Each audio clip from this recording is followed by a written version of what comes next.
Sarah in Mansfield, Ohio, watching on YouTube. You are on with Brandon Vaught. What's your question? Hi.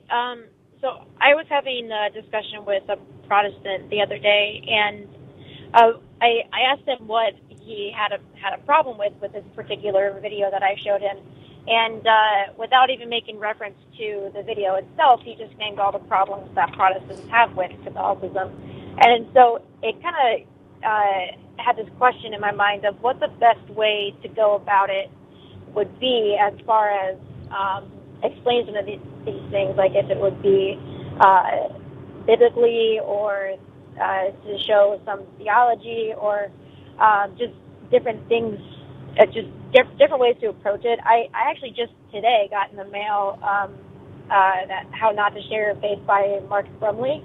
So I haven't had a chance to get into that, but I just saw the topic of today's show, and I wanted to call and see what your advice was on that.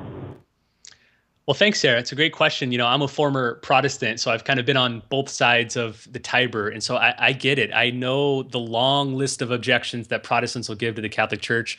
In my experience, the best approach is not to get into the weeds of each of these individual objections. So they'll say, explain this doctrine. It's not in the Bible. Well, you could go to the Bible and find explicit or implicit evidence for it, but you're going to be just moving in circles and you're not going to make much headway. Instead, you want to sidestep all of those issues and get to the fundamental divide between Catholics and Protestants, which concerns the question of authority. Authority.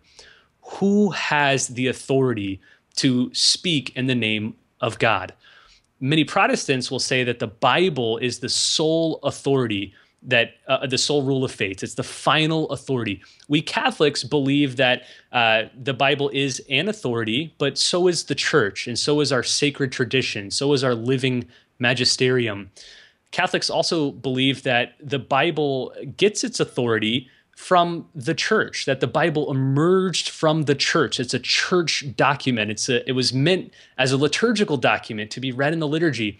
And the only way that we know the biblical books we have are inspired by God, the only way we know that they have authority is through the church's authority. Now, that might be a complicated thing. We could talk about it for a lot longer here.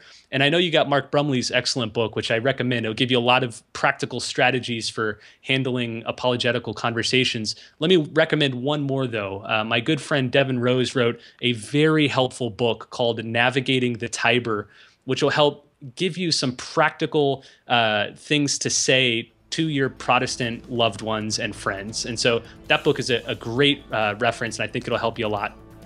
Sarah, thank you very, very much. I think Mark Brumley's book is also called Seven Deadly Sins of Apologetics. And yes, anybody who listens whenever Mark is on knows that I get that wrong every time.